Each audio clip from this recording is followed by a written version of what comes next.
Hi guys, welcome to my channel for all real estate Indian market updates and sales updates.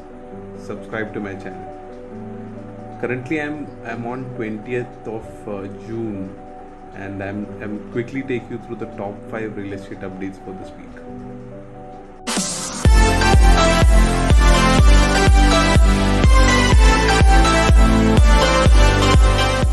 As per the Magic Brick survey, 80% of the buyers are ready to invest in the properties or invest to buy a home if there is a reduction in the stamp duty price, and which I truly believe because on the last previous lockdown during the first unlock, there was a reduction which was implemented by Maharashtra and Karnataka government, and there was nearly to around 114% increase in the buying purchase.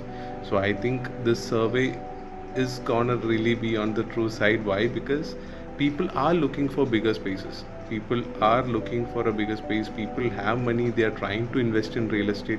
Some kind of reduction in the pricing will definitely be a reason for them to purchase.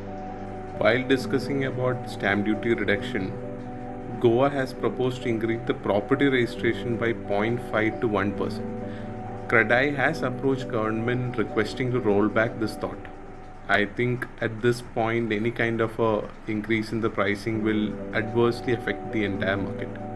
Indian government has urged the need to promote green buildings in India. For green building, they consider 7 top aspects: life cycle assessment, structural efficiency, water management efficiency, indoor environmental quality efficiency, and waste management. So these are the parameters which they consider so that they comes into the category of green buildings in India. And the surprising fact is India is on the third position after China and Canada on the construction of green buildings.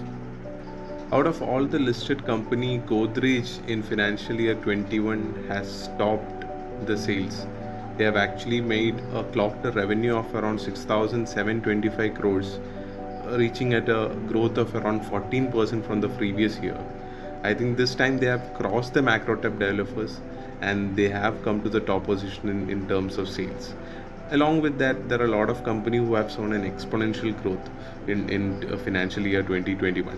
If I speak about Purvankara, they have touched a 52% growth. Shobha had 3,137 crores, DLF at 3,092 crores, Mahindra Reality, which is actually coming in like 925 crores, Suntech at 1,200 crores. We have seen a good real estate growth in financial year 21. People say that real estate sector is affected, but it's not. There have been an exponential growth in most of the real estate firms in India. US-based Upflex partners with Anarock for Flex Workspace in India. In my last week update, I have spoken about the scope of the flexible workspace solutions, and this is one of the positive news which is coming across in terms of flexible walk-in space.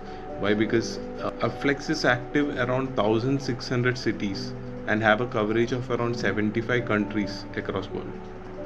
In India, Anrock will be taking up this entire responsibility of reaching out to all the market and bringing a flex market to a better state.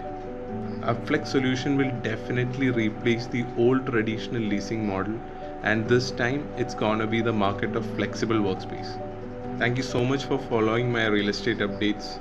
Keep following and have a great day.